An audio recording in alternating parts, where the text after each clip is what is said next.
Good evening, ladies and gentlemen, and a warm welcome. We're very excited on tonight's topic. It's going to be jam-packed full of incredible nuggets. So definitely be having your notebook and pen ready because I have no doubt you're going to enjoy. But by way of a quick introduction, let's go back there. So I'm Kalene Smalberger and I'm the founder of Aspire, and we basically put together some events every now and again based on topics that people want to learn more about in the preventative healthcare space. My actual qualification is as a CA, but I didn't feel like I was making a meaningful impact from behind my desk in finance. And so I pivoted a couple of years ago into health and wellness, and I'm passionate about making a difference in people's lives because I feel like that's where it truly matters. And so we are really excited to have you on the call tonight.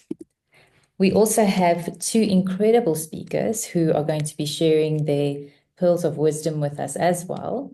And so we have Colleen Wilson, who works as a transformation consultant, a coach, a speaker, a trainer, and a mentor who uses nervous system literacy and the Enneagram to truly know ourselves, know the environments needed to bring out the best in ourselves and others, and to navigate through struggle into light.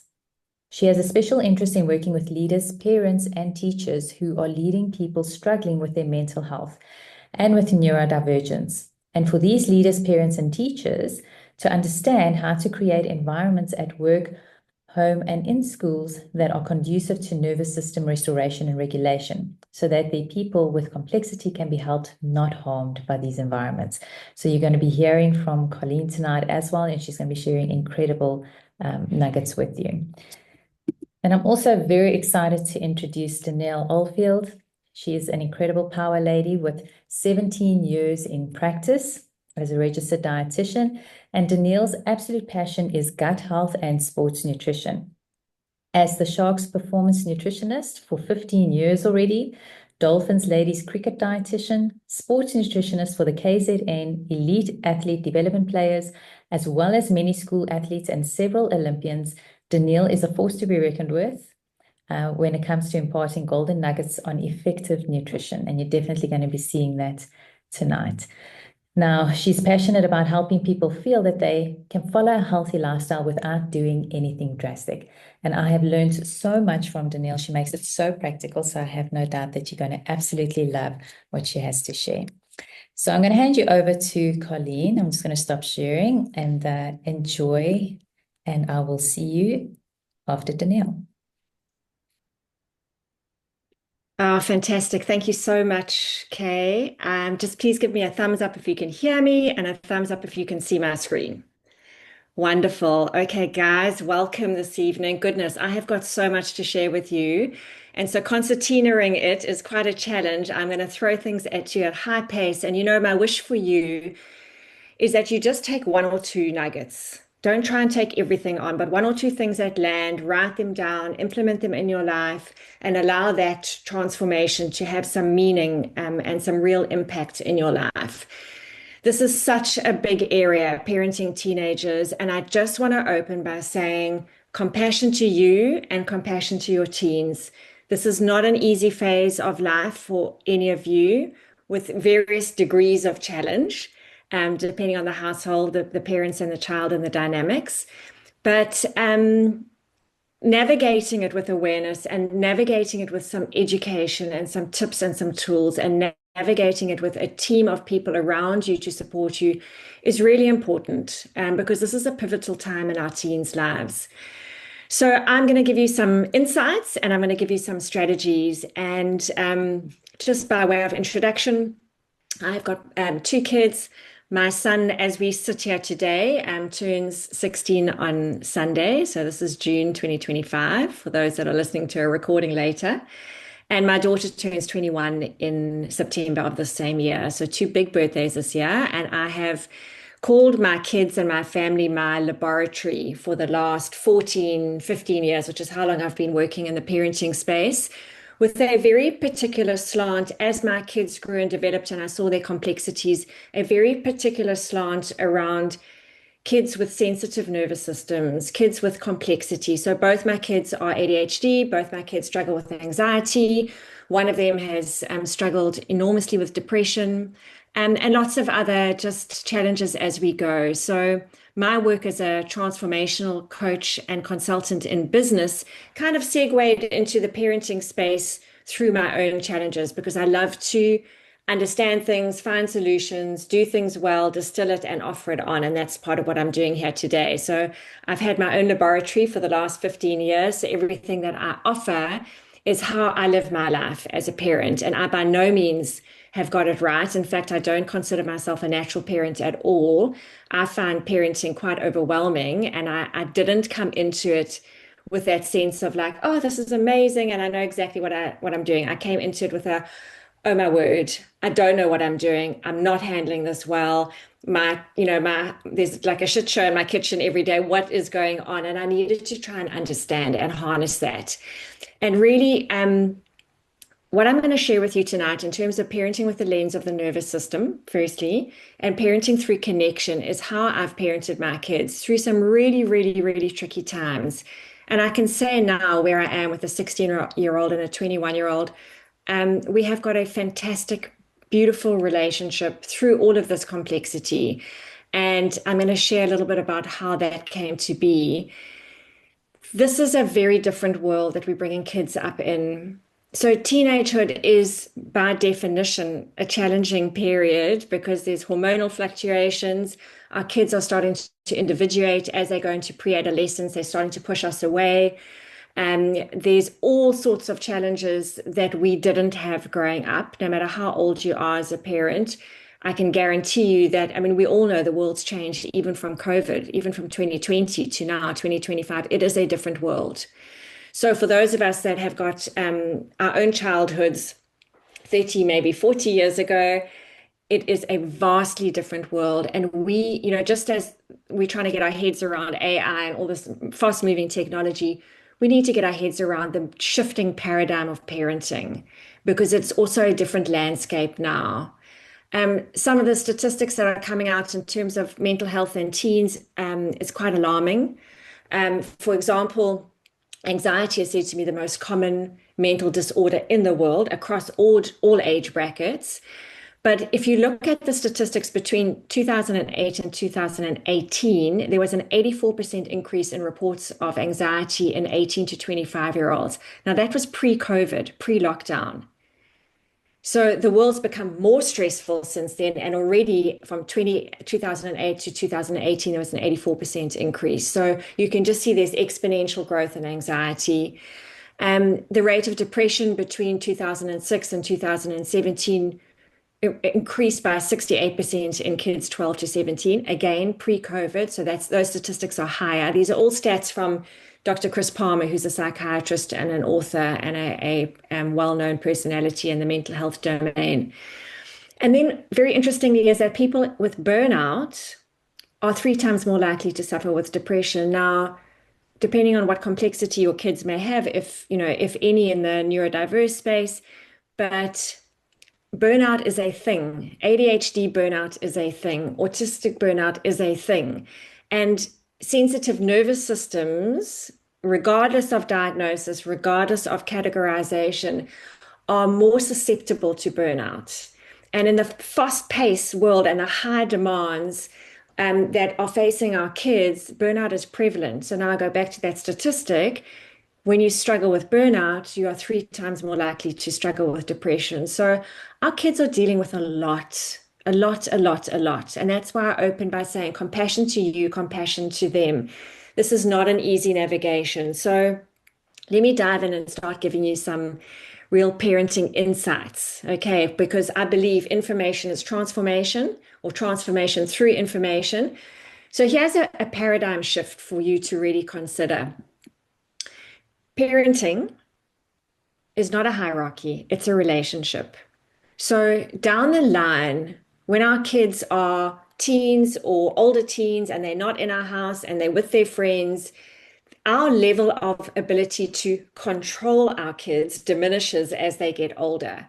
So if you're using the control model, the authoritarian hierarchical model, when your kids are little, you can guarantee that model's not going to work when they're bigger. Because if they want to vape, or they want to have sex, or they want to go drinking, or they want to do any of these things, you're not going to be able to control them always. You're not going to be able to look at their phone when they're 17 years old. You're not going to be able to track after them and see what they're doing. So how do we influence our kids to be responsible teens, to be safe, to be okay? We do that through relationship, because when our kids trust us and they know that they can come to us, that is when we can have the greatest level of influence. So just some insights here around that. Parent the child in front of you, okay? Not how you were parented or how you thought you were going to parent or how your neighbor parents or your sister-in-law parents. Parent the child in front of you. That means not even every child in your home can be parented the same way. So it takes an incredible amount of insight and awareness to see and understand the child who's in front of us. The next insight is look behind behaviors for reasons. So behaviors are symptomatic. How our kids are showing up, and I understand how tricky this can be, especially if behavior is risky or if behavior is offensive to us, the parent. Okay. So maybe our kids are being very disrespectful, or, there's all sorts of things going on that we are battling to manage. There's always, always, always something that's going on behind there. So link to the next point, assign the best intentions and expect the worst execution. Okay. Imagine our kids doing life with an L sign on their back. Okay. They are learner humans. They are meant to stuff up. They are meant to make mistakes. They are learner adults. And how often do we treat them like they should have known? No, they shouldn't have. They are learning. So when we start to understand that, we start to show up to them differently. And instead of screaming at them or punishing them, we come alongside them and we teach them. So I'm not saying we need to condone and we need to be passive and laissez-faire in our parenting, not at all. But expect them to fail because they are learners, but assign the best intentions, because to the best of my knowledge, nobody wakes up in the morning and goes, I'm going to be a complete ask to my parents, I'm going to disrespect my teacher, I'm going to fail the test, I'm going to fight with my friend, I'm going to make sure that I'm rude to everybody. Like, nobody wakes up with those intentions. So we wake up trying to do life to the best of our ability in that moment, but often our execution is flawed. And while I'm saying our execution is flawed, I think us as parents can also accept that our execution is often flawed too. So we are all imperfect and we are all actually navigating very difficult spaces. So understanding that means what's going on for me, the parent, what's going on for you, the child, that's making us reactive or ratty or disrespectful or moody or emotional, because those things don't come without some cause behind them. And then the last point there is connection. Like I've just said, it's going to be the biggest form of influence as your teen becomes older. And connection doesn't get formed when your teen turns 16 and you're like, oh shit, I better start like earning some trust here and building relationship. No, it happens in the minutiae all the way along. You build that along the journey so that you get to the point where your child is 16 or 17 and it's in place. And it's not going to be perfect. And the more willing you are to be imperfect, the better for your child, because it means we can all acknowledge that we are trying to navigate this difficult thing called life. Now this is my worst about yay, hallelujah. Okay, so let's talk about anxiety, because that's often what's sitting behind some really tricky behaviors that we might be struggling with our kids, or we might just be seeing that they're struggling during life. They're battling with social anxiety or performance anxiety. There's lots of different forms of anxiety. And my deep teaching to you is to understand that anxiety that we think is all in the mind is very much in the body. The alarm of anxiety sits in the body. Our minds just try and make sense of it, which is often why there's no rationale, because we feel this anxiety in our body and it might be linked to a past trauma or a past stressor, might be something that's just lodged inside of our body. And our mind is trying to make sense of it. And then we as parents are going, what's wrong? And are you okay? And like, here's the solution. You just need to do this, this, and this, and get rational. We try and map anxiety solutions for our kids, but anxiety is not rational. And anxiety is in the body. So looking at the sensory system, looking at our nervous system and going, our nervous system is getting data all the time, pressure, tone of voice, messages on our phone, we're seeing things, we're hearing things, and it's building up the stress and anxiety in our bodies. So a strategy there is that we can come to the nervous system with favorable inputs to mitigate, to balance out all the unfavorable inputs that is happening on a daily basis. And parents, this is for us as well as for our kids. Use the sensory system. Find beautiful things to look at, to smell, to touch, to listen to. Beautiful experiences in the day, small little micro moments of things that you can pull in to the sensory system, because as simple as it sounds, it is incredibly powerful, because our nervous system can't smell something beautiful and see a beautiful sky outside and not feel safe. So the more we pull in these favorable inputs to our nervous system, the more we can pull in that sense of safety and balance out that sense of anxiety, which is basically our nervous system not feeling safe, right? Second thing is top-down approaches must be met with bottom-up. Top-down is the cognitive, it's your psychotherapy, it's your journaling, it's all the cognitive stuff. And typically that's where we go. We try and solve anxiety top-down. We've got to go bottom-up as well. We've got to meet the two strategies. Anxiety alarms are in our body, so don't forget the body. So at the very simplistic level, that means exercise and movement and safe physical touch. But when it gets more specific, it can be things like trauma release exercises and tapping and that sort of thing to dislodge anxiety from the body at a cellular level. Anxiety also needs to be met with empathy before solutions. We want to solve things. We want things to, problems to go away, but we've got to acknowledge that anxiety isn't logical. So empathy is deep listening. And if we can just take the word but and remove it from our parent vocabulary because it's not helpful. I can see you're upset, but it's not that bad. I can see that you're sad and that you're nervous, but last time you were fine when you swam in the gala, or but you got an A on your exam last time, but's not empathetic, okay? We just stay with the emotion, because when people feel seen and truly held by us, the parent, nervous systems start to settle already. And then we don't even have to necessarily go to solution phase, because we have met the anxiety with the empathy that it needs to just feel held and supported and seen. And obviously, parents, just to make sure that the basic pillars are in place. And I know this is difficult because your teens are going to push back a lot, but you can drip feed the awareness in. Send the podcast, send the Instagram thing, drop this in, lead by example. But movement, sunlight, nutrition, hydration, community, and sleep are fundamental. What were we doing in hunter-gatherer times? We were eating seasonal food. We were in the sunlight. We were moving all the time to forage for food. We were in community. We were we were sleeping by the sunset and the sunrise, so our circadian rhythm was natural. So those basic pillars are incredibly important. So just as a quick dip in to this diagram of the nervous system, and if anybody wants a copy of this, please just let me know and I'll send it to you in PDF after this. Or just email me or WhatsApp me. You'll find my details online and we'll send them to you afterwards as well. This diagram is pure gold, okay? And let me explain this to you quickly. This window of tolerance is a nervous system state when we are regulated. So the window of tolerance is our sweet spot. In this window of tolerance, we have got flexibility, adaptability, we are coherent, we are clear, we are stable, we are empathetic, we are energized, we are all the good stuff. Life is a-okay, we've got this, we can do this. From this place, we manage ourselves well, we're not reactive, we can really just navigate things. I often think about behavior in a queue. When you're feeling okay and you're at the till and they can't scan the item and they've got to call the manager and you're like, no, Shane, don't worry, it's fine, it's all good. And when you're agitated and you're stressed, it's like, how long is this going to take? I've got somewhere to be, and we're agitated and we're rude and we're short. And so that's just a little benign example of when we're in our window of tolerance, we can just move through stuff better. So we want to be in there. We want to be in there more often. We want to get back there.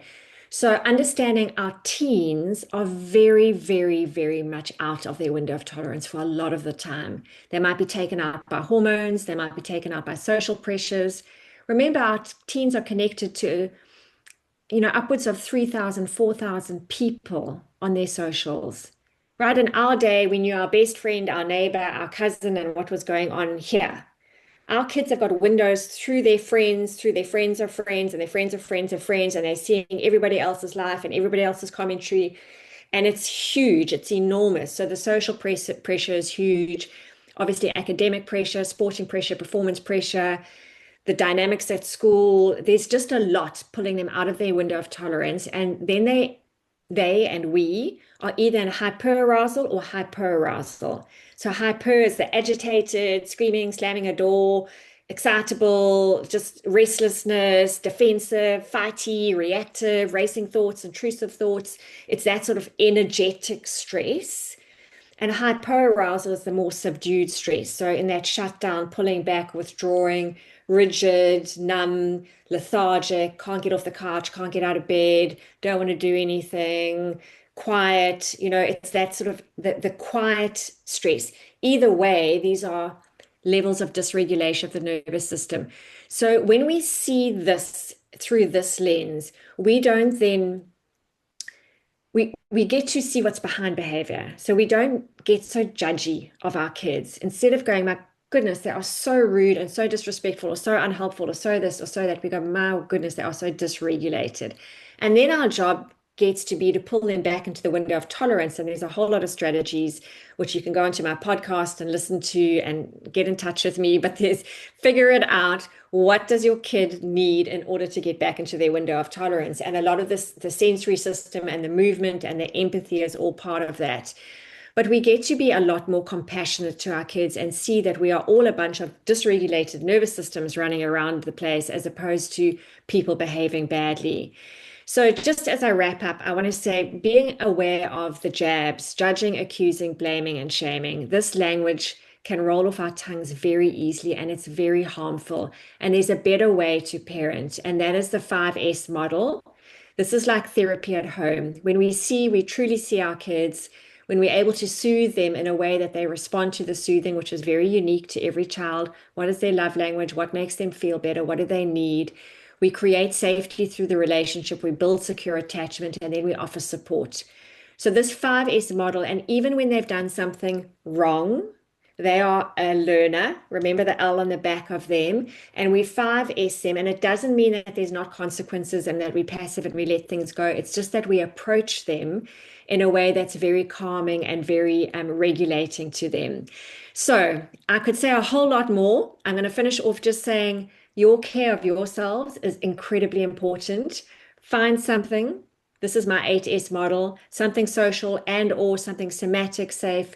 What do you need to surrender? What's your spiritual practice? What can you simplify in your life? How can you manage your self-talk? And who do you need to share with to look after yourself? Because we need to be okay to parent our teens through incredibly, incredibly rocky, volatile spaces that they didn't ask for and that they're also learning to navigate. So compassion to you, compassion to them. It's a very beautiful phase of life as well when we get to try and do it together as beautiful, imperfect people navigating a tricky space, but with all the love in the world. So thank you for the time. And yeah, going to hand over to Danielle, who's got such beautiful stuff to share with you. So over to you, Dee.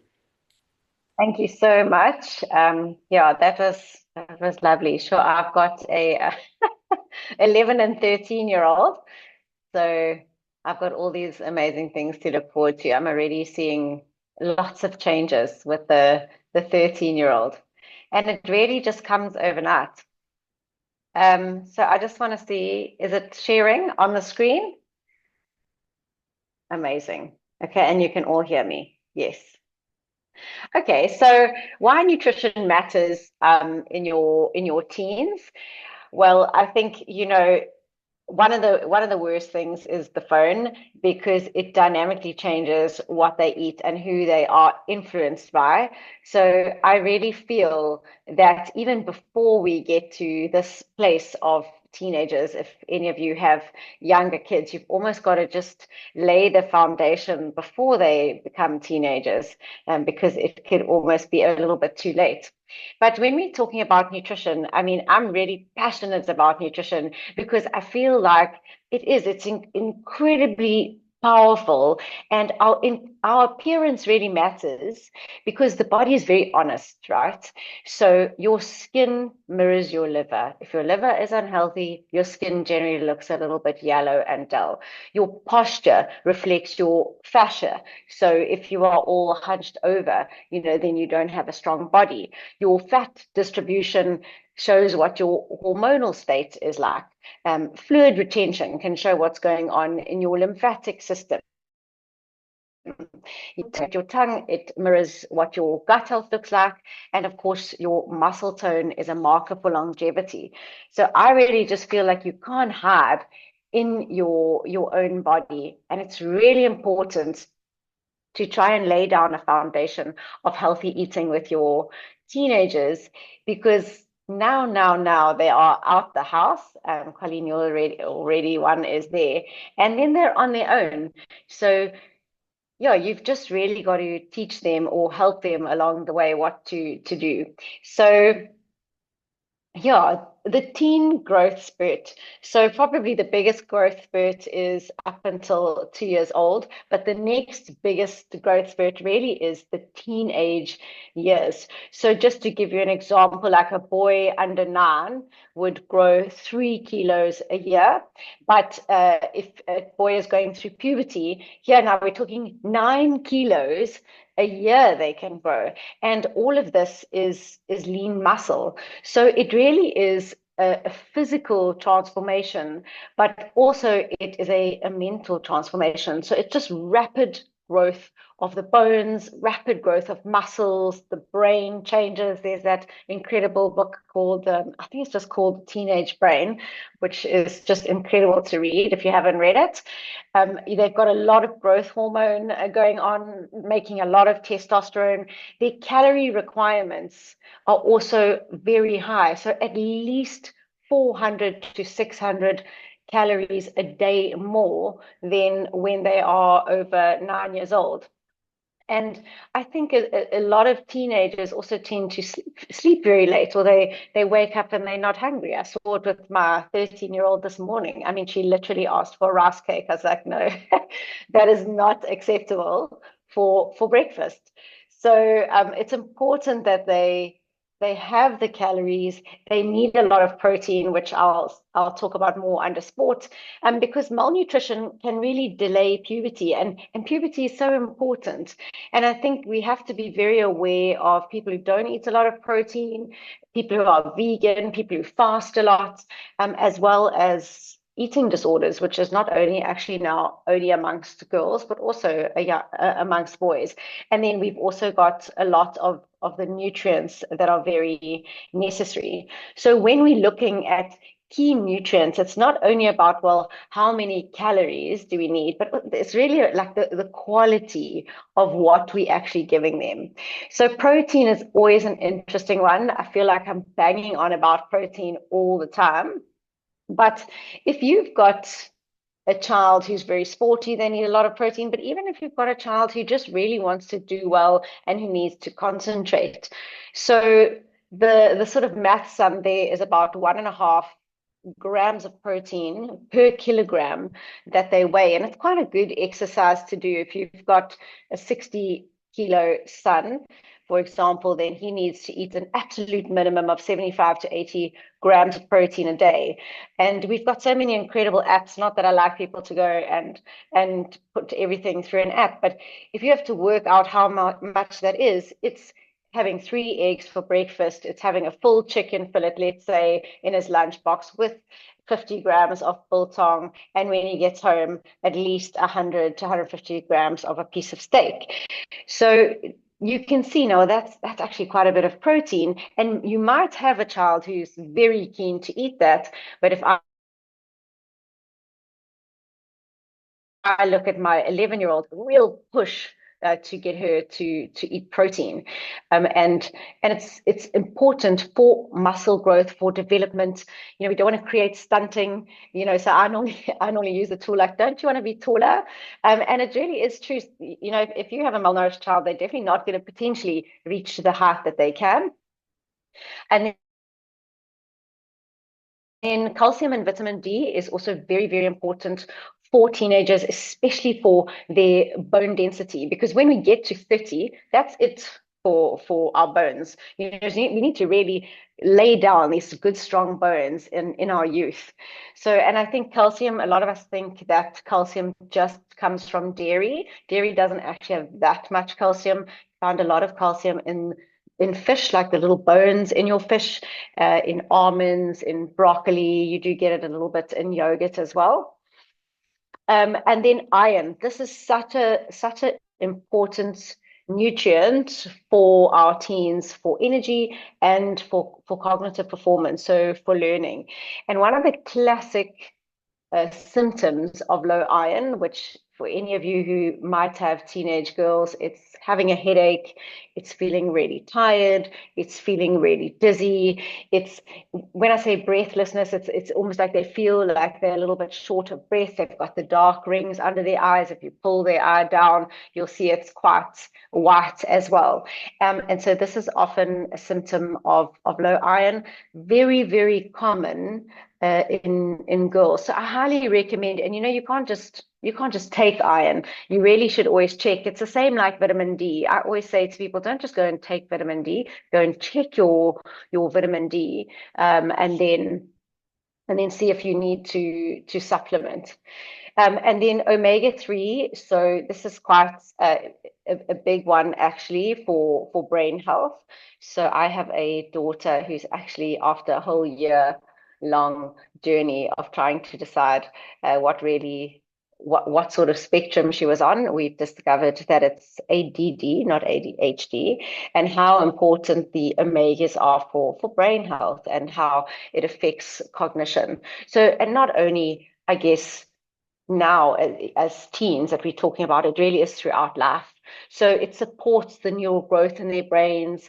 It helps the membranes be fluid. So if you think about omega-3 as an oil, and neurotransmitter release as well, very, very important to have omega-3. It impacts learning, it impacts memory, it impacts mood.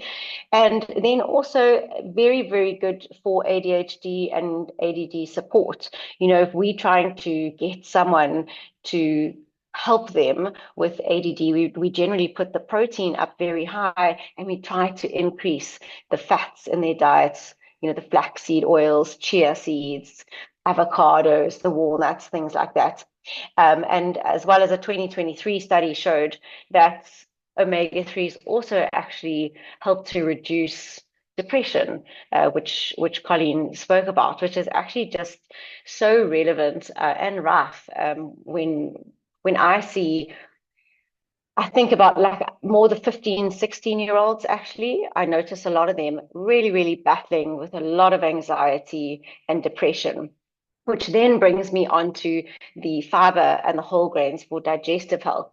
And so I just think the gut is everything. So your microbiome is like a little community of bacteria, and you can have a community of not such good bacteria, and normally you're going to feel the bloating and the cramping, and your child will complain of a sore stomach. Their skin won't look really nice, and I'm sure a lot of you with teenagers have noticed that their skin doesn't look nice. And it's often actually just stress.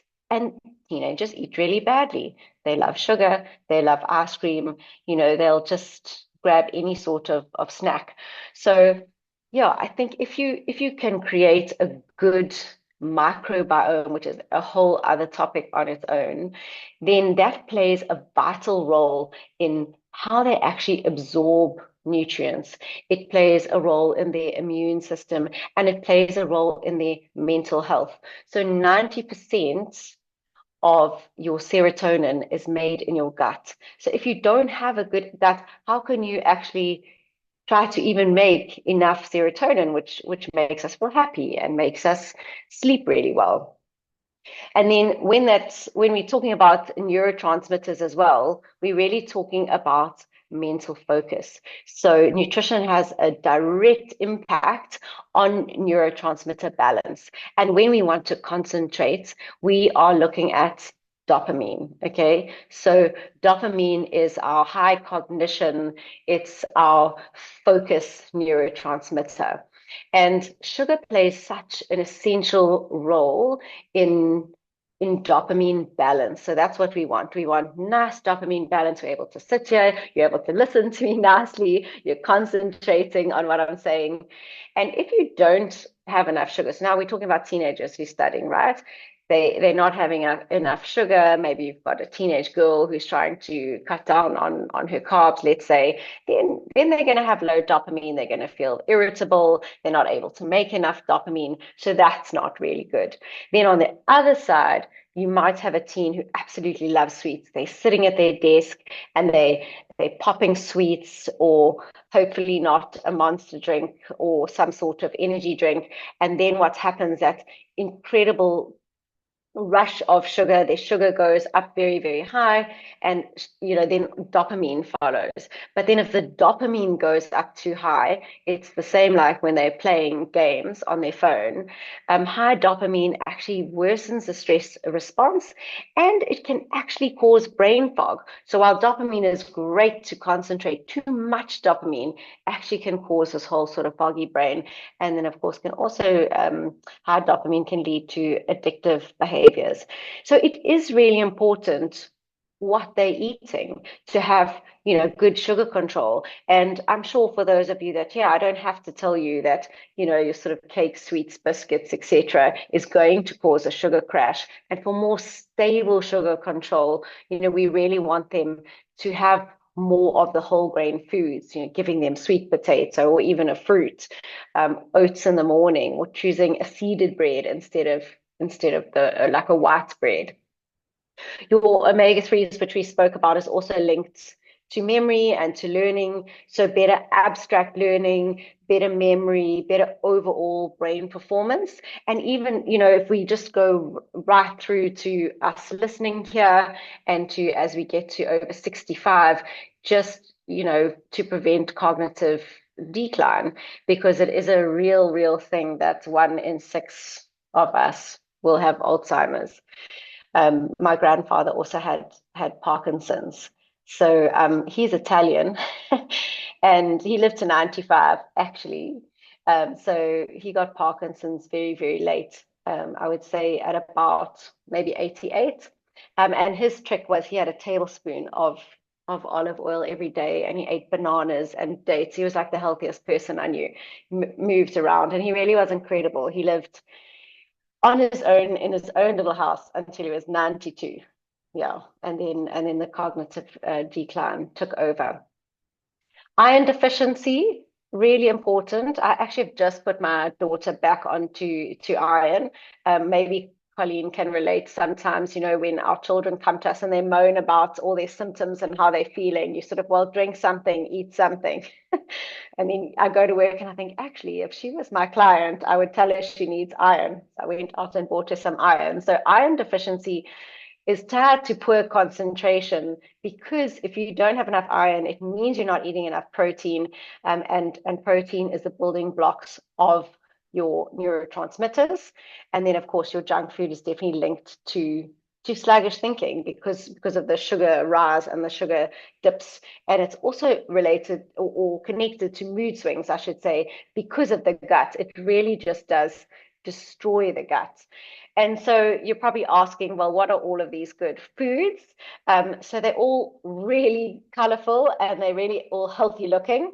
So your fatty fish, hard to eat fatty fish. I absolutely adore fish paste. I'm so glad it's back on the shelves in South Africa. I don't know if any of you have ever picked up fish paste and looked at the back of how much omega-3 is in fish paste. The reason why, it's because of the anchovies and all the bones. So yeah, I don't know if your kids eat a lot of fatty fish, but sushi can count here. And then your berries, nuts, and seeds are incredible for brain health because of all the antioxidants, your leafy greens and your colorful veg. So I try to tell teenagers, most teenagers really don't like vegetables, but I try to tell them, just every time you eat something, try and pick something from the rainbow. So could you pop some cherry tomatoes into your lunchbox? Could you have some strawberries? Could you munch on a carrot? You know, it's not like you have to have a whole side plate of roasted veggies, but if you can just try introduce a little bit of color into their diets, one, their skin will look amazing because their gut health looks good, and they'll probably have a lot more energy. And then the whole grains there is really more for the stable sugar, and eggs and dairy. So especially this week, for some reason, I seem to have seen a lot of people with high cholesterol, and everyone thinks eggs is just a danger food. So, or they're eating egg whites. The yellow or the yolk of an egg is so important. It's very, very high in your DHA. It's very high in something called choline, which is a nutrient which regulates memory and mood and muscle control. So when you look at these foods, you've got to ask, well, does my teen actually eat like this? And if your teen does not eat like this, then you really have to decide, well, one, do you need to supplement with something, or do you actually need to change as a family how you are approaching your nutrition? And so, yeah, if you are eating for success, so need to have a better breakfast, it is associated with the better results. Hydration is really important, which I'm going to talk about under sport. Balanced meals. So, I mean, just like my daughter grabbing a rice cake this morning. She's very lucky I was not here. I was at gym. You know, a balanced meal will reduce fatigue. Maybe just they're not eating enough for the cross country that they've got to do in the morning, to the classes that they've got to sit through, with the PE thrown in, with their 1.5-hour hockey practice. Are they actually getting enough protein, and are they actually getting enough calories? So a teenager who is well nourished is a teenager who's ready to learn. And when we're looking at now sport, I'm taking the time, so much with nutrition. Athletic performance. So again, I mean, I have two girls. I actually can't believe the amount of sport that goes on at school, and the pressure as well. It just seems so overwhelming, and much more than when I was at school. But carbohydrates is just a real topical subject. How many carbs do we have? Do we cut carbs, especially amongst your girls, actually, and your boys? A lot of boys, they all want six packs and to be ripped, the boys that I see. But carbohydrates are very important for energy, and your protein is very important for recovery. So if you've got a teen who's involved in sport, I mean, nutrition can be the difference between excellence and burnout. So again, not to go too much into it, because, you know, it's like a whole consultation, I suppose, but they need carbohydrates, 1 gram of carbohydrate per kilogram that they weigh after sport to recover properly. And like I said in the beginning, they need 1.5 to 2 grams of protein per kilo, depending on what type of sport they are doing a day. If your child is getting injured, if your child is getting sick, if your child is irritable, if they are exhausted, they are probably in such a catabolic state, which is not going to help them. You know, you want to start the year, you want to start the season, and they're meant to peak at the end. You know, they're not meant to start on a high and get to the end of the season burnt out, and they can't play the last 2 games because they're completely exhausted. So it is really important to actually try and figure out, if you've got a child who really wants to excel, that they're hitting all of those macronutrients. And then dehydration is also very, very important. So I like to, if your child, it's a good exercise actually, is very sporty, before they go train, it's great to hop on a scale. Like all sports teams should do this. Hop on a scale, they weigh 50 kilos. Go exercise, come back, they weigh 49 kilos. If they've lost a kilo of 50 kilos, that would be 2% body weight. They are incredibly dehydrated, and their performance is definitely not as good as it could have been. Their body temperature will be much higher than it should be. They'll be overheating. They'll be tired. So they could have done much better. So hydration is very, very important. I mean, just 10% of your body weight dehydration can cause seizures and convulsion. So that's also really important. Also a whole other topic. Micronutrients. So when I say micronutrients, I'm not saying go and buy a multivitamin. I always prefer to head towards the food first. So micronutrients come from your vegetables, your fruits, and your salads. So again, you have to look at, is my child actually eating anything colorful? Are they eating just brown food? And maybe you should ask them. It's quite a good little test to do, and just check the color of their food, because I mean, a poor diet is definitely not good for learning, not good for excelling. It's not good for recovery. And so when we look at what is getting in the way, especially with our teenagers, so skipping breakfast, I think this is a big one. It's my favorite meal of the day, 100%. But skipping breakfast, I think, is a big one for teenagers.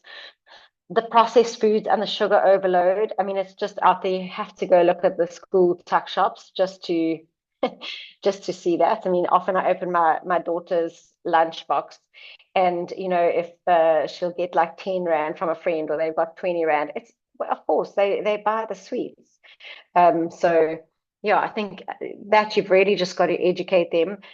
Bad diets and misinformation. I am not on TikTok. I actually refuse to go on TikTok. I do not have an account, but I can only just imagine, because when I open up Instagram, there is just so much on there, but you think carnivore diet and don't eat this, and you're not allowed to eat the apple, because so I think, and they're seeing so much more than we are. And then eating on the go, and especially eating in front of screens, which I really feel is just not acceptable, because they also can tend to overeat. So I do think that the teens are facing so many barriers today, and they've got such chaotic schedules, but then there's also this crazy toxic diet culture. So I think when we're looking at food and emotional well-being, we're looking again at all the neurotransmitters, making sure our diet is balanced, but also stress eating and under eating. So when we're stressed, we want to comfort eat, we want to turn to food, especially if we're feeling anxious, if we're feeling lonely. So I mean, there's two types here. You've got your teen that is maybe overweight and actually malnourished. So being overweight doesn't mean that you've got a lot of nourishment. It often means that you're malnourished. And then on the other spectrum, you've got an undernourished child. Either they're restricting their food, or they're too busy. Busy parents who just giving them 100 rand for the day, and hoping that they buy their own lunch. So I really think that it's important just to keep like a better eye out on what our children are really eating. So I'm not going to do too much, because I can see the time is running out. So what can you guys do to really empower your children? Because the home environment shapes everything. It shapes even their lifelong habits. I mean, I drink rooibos tea because I grew up with my parents drinking rooibos tea, not because one day I decided to go to the shop and buy rooibos tea. And I think it's these small, consistent changes that are really important. So you can model healthy eating without obsession. So it's that whole 80-20 rule. Could you 80% of the time really eat well, practice mindful eating, find that balance? You can involve teens in cooking, like let them choose, obviously, hopefully it's healthy. Like, let's say, well, let's make a meal from a different country, but let's see what their healthy options are. Keep healthy snacks available. Don't fill up your cupboard with the chocolates and the sweets. Fill up I love making my own bran muffins, and I'll make bran muffins, and you could even do like a crunchy, and there's fruits, and my kids love cashews, and more like sort of baked stuff versus fried stuff. So keep healthy snacks accessible. Sit down for meals together. I think this is the most important important thing that you can do for your child. Also, I put the avoid good food versus bad food. So I prefer, when I educate my girls about sort of sugary foods, I kind of lend it more towards the skin. What foods are really going to help us with clear skin and energy levels. So I think there's just different ways of approaching good and bad foods. And then you yourself, if you are a parent that's very restrictive, I think it's also important maybe just to look at your own eating patterns and how you approach foods. And maybe you'll have to change some of that, because kids are very, very perceptive. And then your red flags, when to worry, when should you really go and see a doctor, potentially, is rapid weight changes. So, girls or boys, they're gaining, 1 or 2 kilos a month, or rapid weight loss, obsession with calorie counting, extreme fatigue or mood swings. I mean, this was my daughter, which is why we've gone the iron route. And then, digestive complaints. So these are definitely where you're like, aha, now I actually need to really look into what is going on. And so really, at the end of the day, we really need to know that food, I mean, what's at the end of your fork is really important, but it affects your brain, how you feel, how you learn. It affects their lifelong health. I mean, what a child does now in their teen years can really set them up for diabetes if they eat really badly. Balance is better than perfection. So I prefer progress over perfection. So if you can't get it right every day, that's absolutely fine, as long as you all, as a family, going in the right direction. And then you, as the parents, definitely play a key role. So you are the foundation where you model what they see, and they're going to learn from you. And I think if you can start as soon as possible, if you haven't, just to try and change as a family and create some better habits, even if it's just one habit a week, you'll find in 6 months' time, you're all actually going to be feeling amazing. So thank you. Thank you so much, Danielle. So much value there. So I am just going to end the evening off with just sharing a little bit of insights around, perhaps you have a teenager who is a picky eater, and you're looking at this and you're saying it's all good and well, but how do you get them to really get that balance in their body through the good nutrition? Now, nothing will ever substitute good food. And so food will always form that foundation and the pillar upon which a healthy body and skin, etc., and helping with brain health and cognitive function. But I want to share some great hacks, or some a great range where your teenager can take this just to help also get their body in balance, and from a nutrition perspective, help to fill in the blanks. And so I first want to start off by sharing just some great testimonials. And I just want to put the caveat there that we're not making any health claims whatsoever. We are a natural supplement range, but I just want to show you what happens when you actually give the body the good food and the nutrition that it needs. And so from a skin health perspective, for example, here we have this little boy who's struggling with psoriasis. And so this is inflammatory related. And so what's happening, our diets are so ultra processed, or, just the way our food industry has changed, that a lot of people are in an inflammatory state. And so the psoriasis or skin conditions is, for example, a result of that. And so 4 months after being on the protocol here, this was the improvement in his skin health. Also, just still on the skin topic, here in our community, we had a skin specialist who dealt a lot with skin issues, and this was the transformation that they saw in one of their clients who were on the protocol as well. Similarly, this teen, he was also having very bad breakouts, bad case of psoriasis and eczema, and so also with the product saw a great improvement there. Now, I just want to share this testimonial here. I actually interviewed the dad from Czechoslovakia, and this is around cognitive health. And so this is a very extreme testimony. And again, please, we're not making any claims, but again, it just shows there's no one silver bullet to having a healthy life. It's the culmination of certain things. And so nutrition is one of them for sure. But there are various aspects that get taken into account. And so Vitek's biological and physical age there was a huge gap there. And so you can see on the screen all the issues that he was struggling with. And so he also, for example, had bedwetting. His immunity was very low. He was very anxious and irritable. He couldn't run without falling down, for example, and also couldn't string a sentence together. Okay, screen sharing, we can't see your screen. Oh dear, I don't know why you can't. Just a second. Let me just stop sharing. Let me just start sharing again. Okay, sorry. So then let me just quickly. Just let me know now if you can see. Yes, thanks. All right, so I just quickly want to go back to the skin issues because I think it's important there. This was the before and the after with the psoriasis. And then also with the skin specialist that was dealing there with quite a severe case, and the teen who had a great improvement there in his skin. So, and then Vitek. So he was 5 years old, but his mental age was way lower than that. And so also difficulties with speech, etc. And so the whole thing with Zinzino is it's around evidence-based or test-based nutrition, because you can't manage what you don't measure.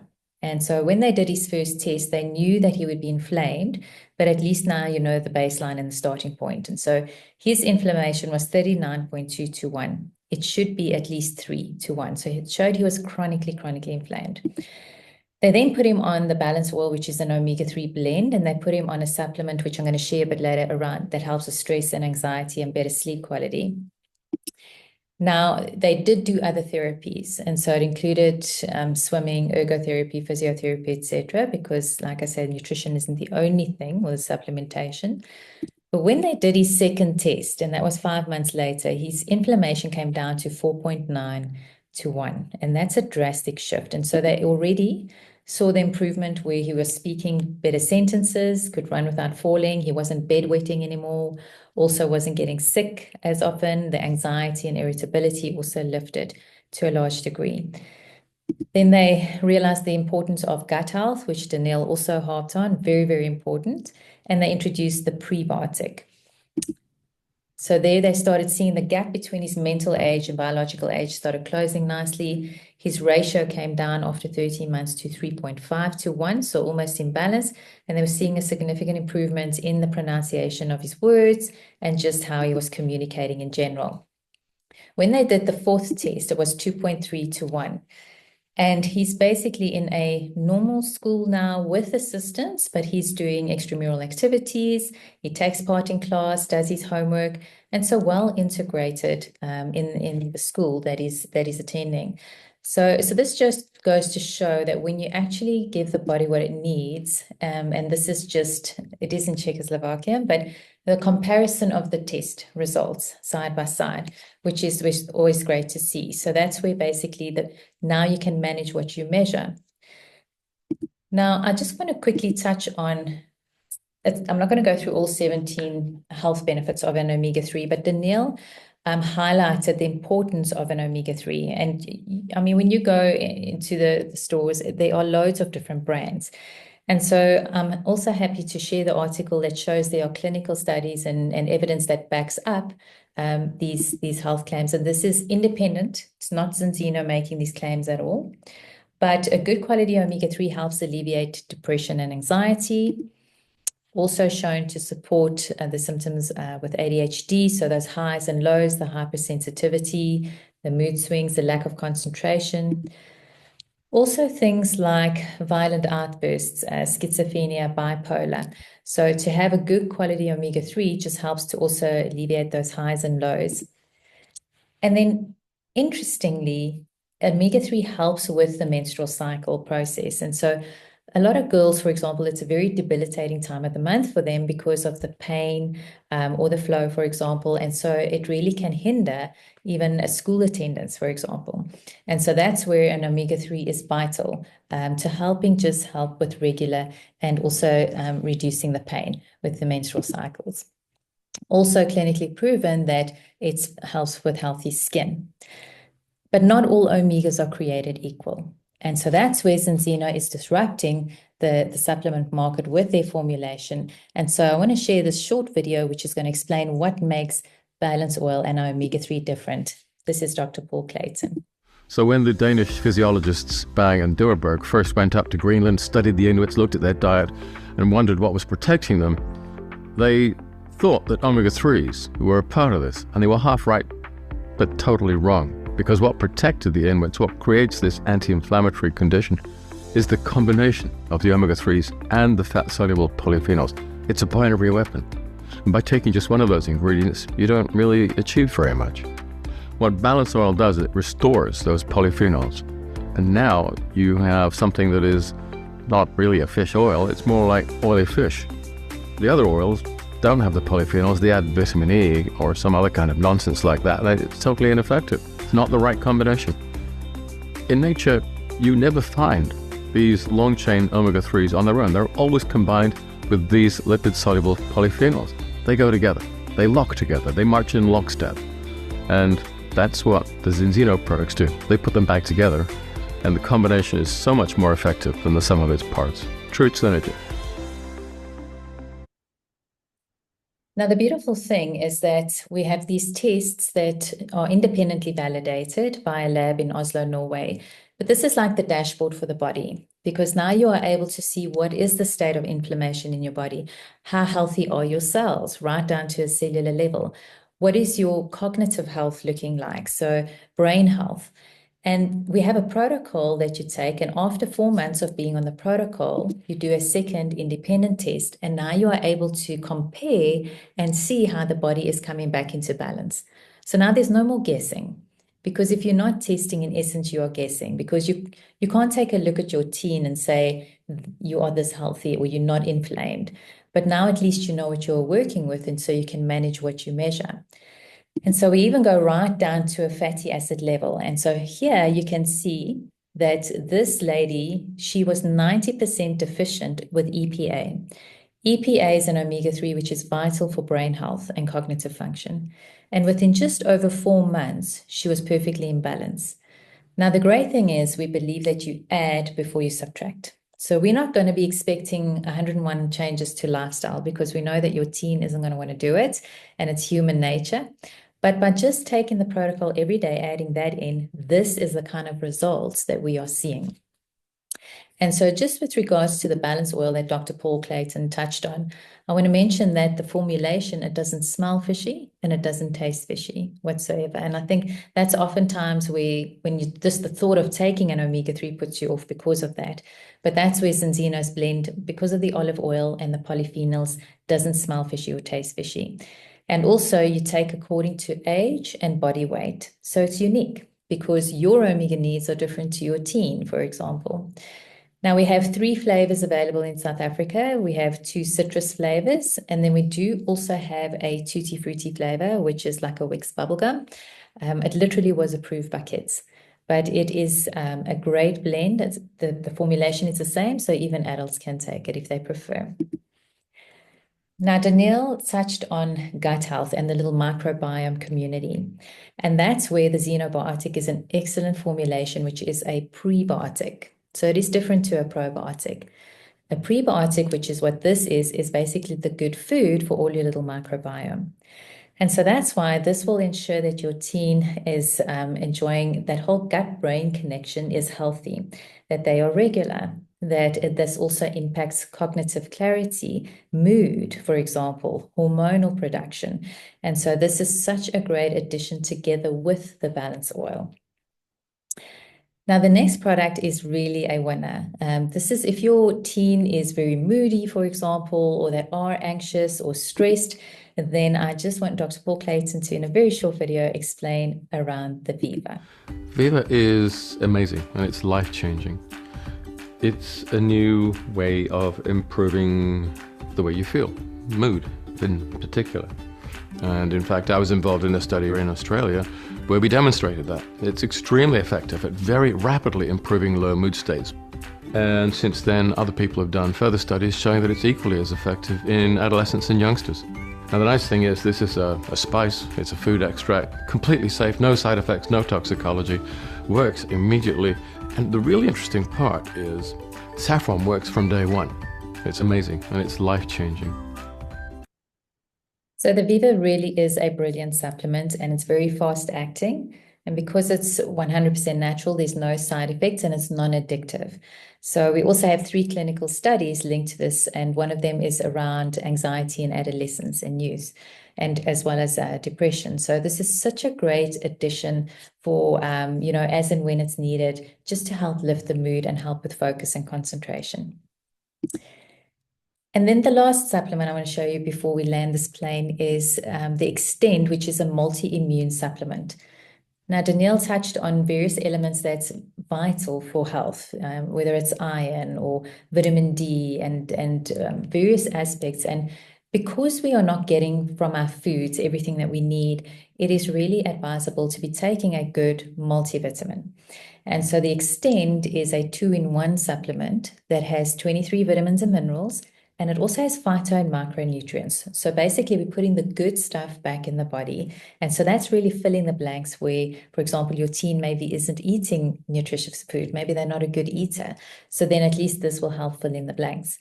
And then the other part of the formulation is beta-glucans, which build the innate immune system. So it's helping the body be more resilient and the ability to bounce back. So we have a great customer incentive program. If you would like to look at getting your teen on, or even the whole family onto the supplementation, there's a great subscription model where it's the cheapest way to get the supplements. You could even get your supplements for free. So please do get back to the person who invited you to the call, or you are also welcome to connect with me. We will send out an email and we can take it from there. But if you know who it was that invited you, please touch base with them with the questions that you have. But basically, we just want to say thank you so much for attending tonight. We trust that you learned a lot from what the speakers shared. And also, if you have any questions, you are welcome to pop them in the chat now, and we'll be happy to address those questions as well. Doesn't look like we have any questions. But again, thank you so much. It was lovely to have you on the call. And please get back to the person who invited you, because I'm sure you'll have some inquiries around what you've seen, and hopefully we will touch base with you again soon. So God bless and enjoy the rest of your week.